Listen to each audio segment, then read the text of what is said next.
الحمد للہ رب العالمین الصلاة والسلام علی سید المرسلین اما بعد فاعوذ باللہ من الشیطان الرجیم بسم اللہ الرحمن الرحیم السلام علیکم ورحمۃ اللہ وبرکاتہ۔ تمام ویورز امید کرتا ہوں خیر و عافیت سے ہوں گے۔ دعا ہے کہ رب تعالی ہم سب پر اور خاص طور پر فلسطین والے تمام مسلمانوں پر اپنا خصوصی کرم فرمائے اور ان کی غیب سے مدد فرمائے۔ واجب الاحترام دوستوں، بزرگوں، بھائیوں، علم دین اور عالم دین کی شان اور مرتبہ کیا ہے، آئیے یہ ہم جانتے ہیں۔ عالم دین ایک ایسی ہستی ہے کہ آقا صلی اللہ علیہ وسلم کی بارگاہ میں تذکرہ ہوا بنی اسرائیل کے دو شخصوں کا، کہ جن میں سے ایک شخص نماز کے وقت فرائض ادا کرتا اور پھر لوگوں کو دین کی دعوت دیتا اور پھر چلا جاتا، اور ایک شخص ایسا تھا کہ جو دن میں روزہ رکھتا اور رات میں قیام کرتا۔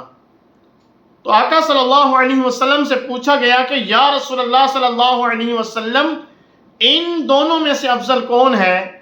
تو آقا صلی اللہ علیہ وسلم نے فرمایا کہ جو عالم دین ہے، جو فرائض ادا کرنے کے بعد لوگوں کو نیکی کی دعوت دیتا ہے اور چلا جاتا ہے، تو یہ شخص جو ہے اس سے افضل ہے جو پوری رات عبادت کرتا ہے اور پورا دن روزہ رکھتا ہے۔ اسی طرح سے ایک اور واقعہ ملتا ہے کہ شیطان اپنے چیلوں کو دکھاتا ہے کہ عالم دین اور عابد میں کیا فرق ہے۔ اب شیطان جو ہے وہ اپنے چیلوں کو صبح نماز کے ٹائم پہ لے کر مسجد کے راستے میں آ جاتا ہے اور سب چھپ جاتے ہیں۔ اتنے میں ایک عابد گزر رہا ہوتا ہے۔ عابد یعنی کہ جو رات کو عبادت کرتا اور دن میں روزہ رکھتا، وہ گزر رہا ہوتا ہے۔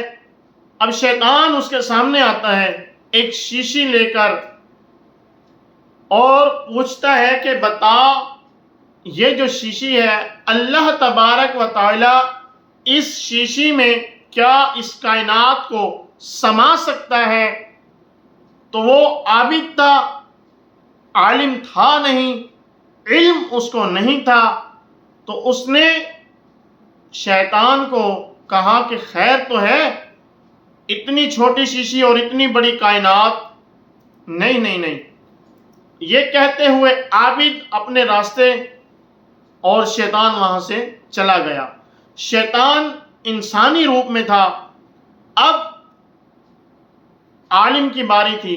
عالم وہاں سے جب گزرنے لگا تو شیطان آیا اور آ کر پوچھنے لگا کہ کیا اللہ تبارک و تعالی اس شیشی میں اس کائنات کو سما سکتا ہے، اس شیشی میں اس کائنات کو قید کر سکتا ہے؟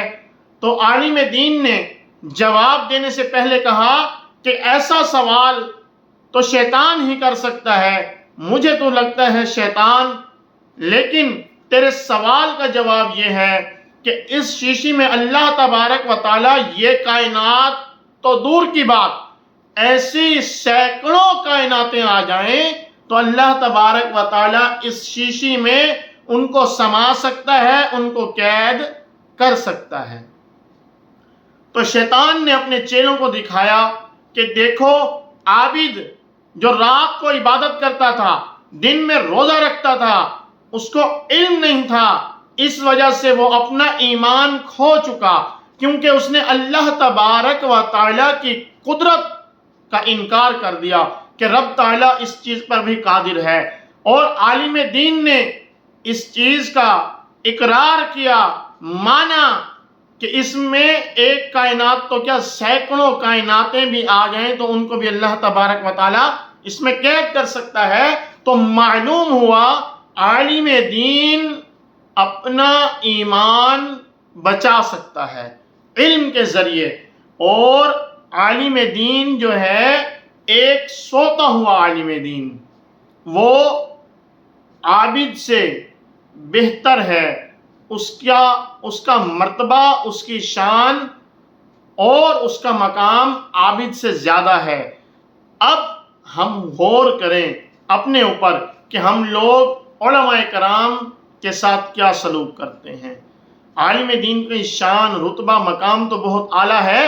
عالم دین کا مقام یہ ہے کہ کل بروز قیامت اللہ تبارک و تعالی عالم دین کو روک لے گا اور اللہ تبارک و تعالی حکم دے گا کہ جس بندے پر ہاتھ رکھتا جائے گا میں اس کی بخشش فرماتا جاؤں گا۔ اور اس وقت وہ لوگ بھی آئیں گے کہ اللہ تبارک و تعالیٰ کی بارگاہ میں عالم دین عرض کرے گا کہ اے مالک، یہ بندہ مجھے وضو کرواتا تھا، اس کی بخشش فرما دے۔ یہ بندہ میرا پڑوسی تھا، اس کی بخشش فرما دے۔ یہ بندہ مجھ سے ایک مقام پر مصافحہ کیا، اس نے مجھے گلے لگایا، اس کی بخشش فرما دے۔ اے مالک، یہ بندہ میری مسجد میں نماز پڑھتا تھا، اس کی بخشش فرما دے۔ اے مالک، یہ بندہ گزرتے ہوئے مجھے سلام کرتا تھا، اس کی بخشش فرما دے۔ یہ مجھے وضو کرواتا تھا، اس کی بخشش فرما دے۔ یہاں تک کہ عالم دین ہاتھ رکھتا جائے گا، رب تعالیٰ ان تمام کی بخشش فرماتا جائے گا۔ تو اندازہ لگائیں کہ عالم دین کی کیا شان ہے۔ آقا صلی اللہ علیہ وسلم نے فرمایا کہ علماء میرے دین کے وارث ہیں۔ اب عالم دین کی اتنی شان، اتنا مرتبہ، اتنا رتبہ، اور ہم لوگ عالم دین کو کیا سمجھتے ہیں؟ ہم لوگ ہماری زبانوں پہ جو بھی الفاظ آتے ہیں، جو بھی ہماری زبان سے بکواس نکلتی ہے، ہم لوگ بیٹھ کے علماء کی شان میں گستاخیاں کرتے چلے جاتے ہیں، علماء کے خلاف اپنی زبانیں دراز کرتے چلے جاتے ہیں۔ کیا ہمارا دین اور یہ علماء جو ہیں جنہوں نے ہمیں بچانا ہے، کیا وہ ہماری یہی گفتگو سننے کے لیے رہ گئے ہیں؟ آج جس کو وضو کا طریقہ نہیں آتا وہ اٹھتا ہے علماء پر بکواس کرنا شروع کر دیتا ہے۔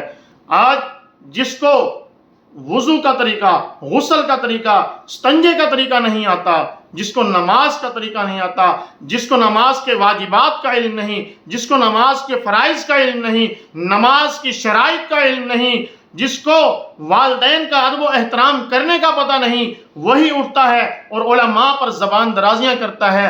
غور کریں اور ہوش کے ناخن لیں، یہ نہ ہو کہ ہمارا ایمان برباد ہو جائے۔ علماء دین کا ادب و احترام کریں کہ انہوں نے ہی ہمیں اس دنیا میں بھی بچانا ہے اور آخرت میں بھی بچانا ہے۔ دنیا میں کیسے بچانا ہے؟ آج اس دنیا میں ہمیں علماء کی کس جگہ ضرورت نہیں پڑتی۔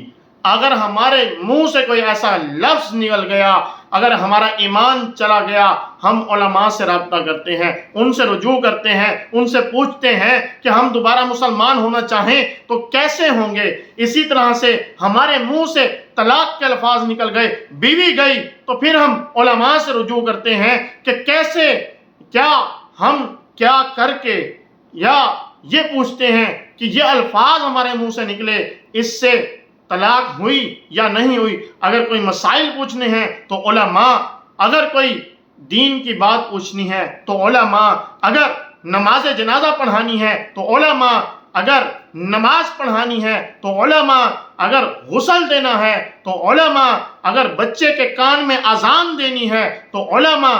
ہر جگہ پر علماء نے ہمارے کام آنا ہے۔ اگر ہمارا جنازہ پڑھانا ہے تو علماء، اور قبر میں اتارنا ہے تو علماء۔ آج ہم انہی علماء پر بیٹھ کر زبان درازیاں کرتے ہیں۔ ہماری زبانیں اتنی بے لگام ہو گئیں کہ ہم علماء کو کچھ سمجھتے ہی نہیں۔ واجب الاحترام دوستوں، بزرگوں، بھائیوں، غور کریں اور خیال کریں۔ ایک بہت ہی خوبصورت سا چھوٹا سا واقعہ آپ کو سناتا ہوں کہ عالم دین کیسے ہمارے رشتوں کو بچاتے ہیں۔ ایک بہت ہی بڑے بزرگ، ایک بہت ہی بڑے عالم دین، ان کے پاس بہت سے لوگ پڑھتے تھے۔ وہ ایک دن اپنے گھر میں بیٹھے بیوی کے ساتھ گفتگو کر رہے تھے، تو کچھ دیر کے لیے بیوی خاموش ہو گئی۔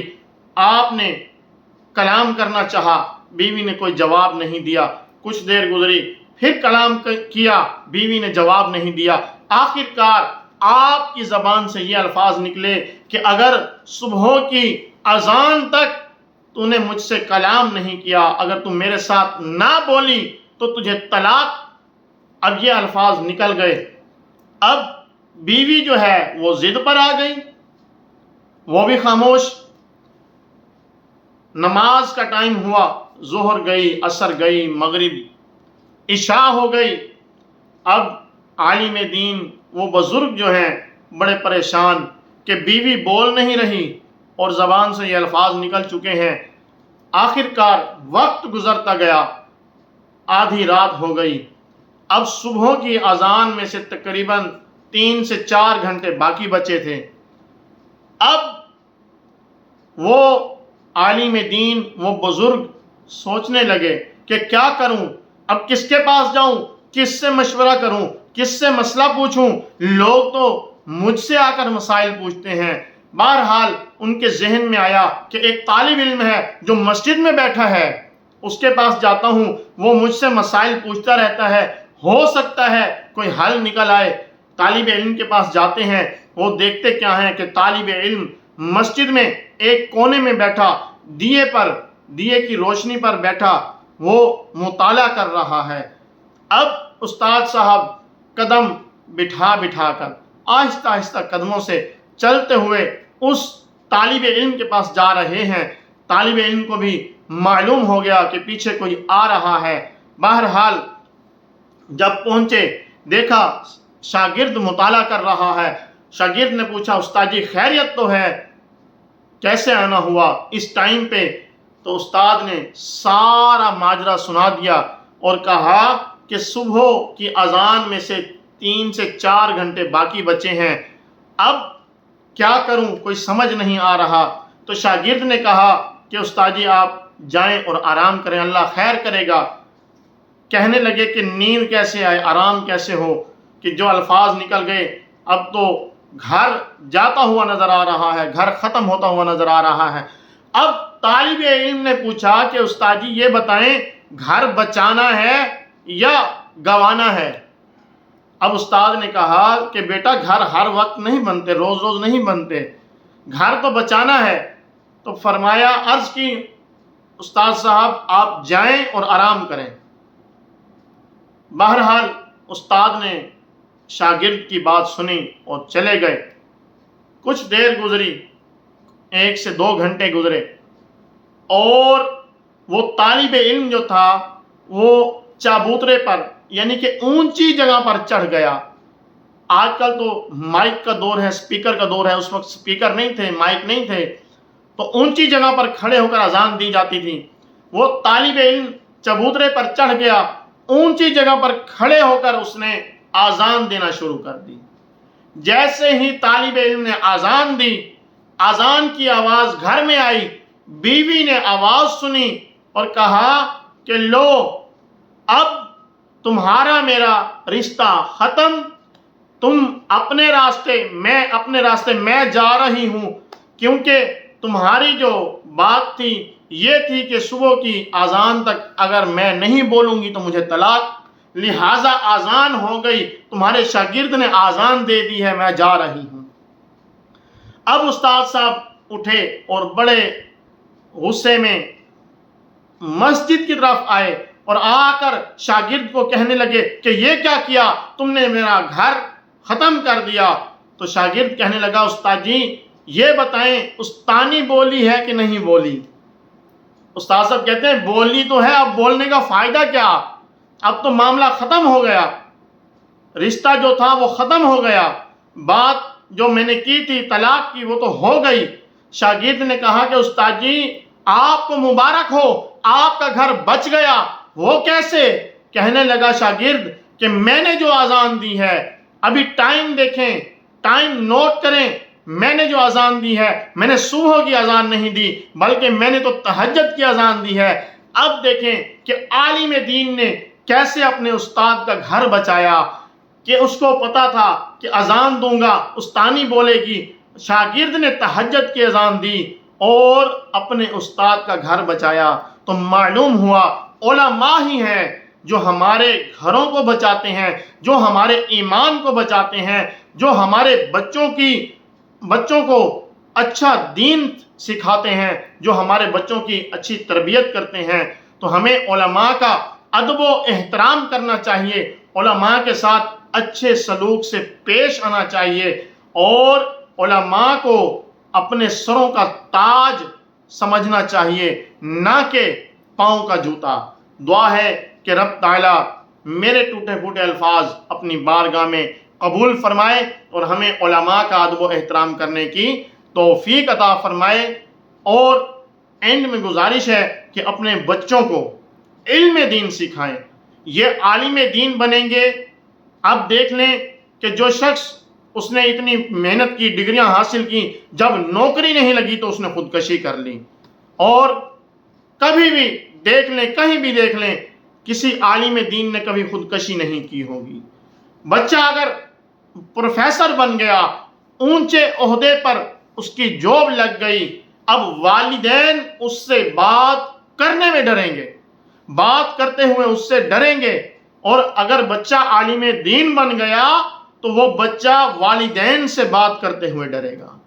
یہ عالم دین کا شان ہے، یہ عالم دین کا مقام ہے کہ وہ کس طرح سے بڑوں کا، والدین کا ادب و احترام کرتا ہے۔ تو اپنے بچوں کو علم دین سکھائیں، عالم بنائیں۔ یہی عالم دین ہوں گے تو ہمارا جنازہ ہمارا بیٹا ہی پڑھا رہا ہوگا، ورنہ کسی اور کو ڈھونڈنا پڑے گا، بلانا پڑے گا۔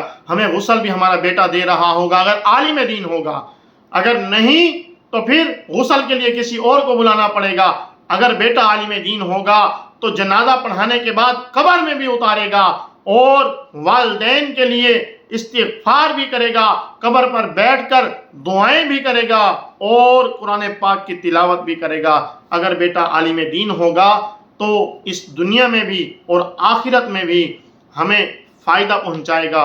دعا ہے کہ رب تعالی ہمیں اپنے بچوں کو علم دین سکھانے کی توفیق عطا فرمائے۔ بہت ہی اچھا موقع ہے، ابھی بھی الحمدللہ دعوت اسلامی کے جامعۃ المدینہ میں پوری دنیا میں الحمدللہ عالم دین کے داخلے جاری ہیں۔ آپ سے گزارش ہے کہ آپ بھی اپنے بچوں کو ان جامعات میں، صرف بچوں کو نہیں بلکہ بچیوں کو بھی علم دین سکھائیں، کیونکہ اگر بچی عالمہ ہوگی تو اس نے پورے خاندان کی تربیت کرنی ہے۔ تو بچیوں کو بھی عالم دین بنائیں۔ اللہ تبارک و تعالی عمل کی توفیق عطا فرمائے۔ السلام علیکم ورحمۃ اللہ وبرکاتہ۔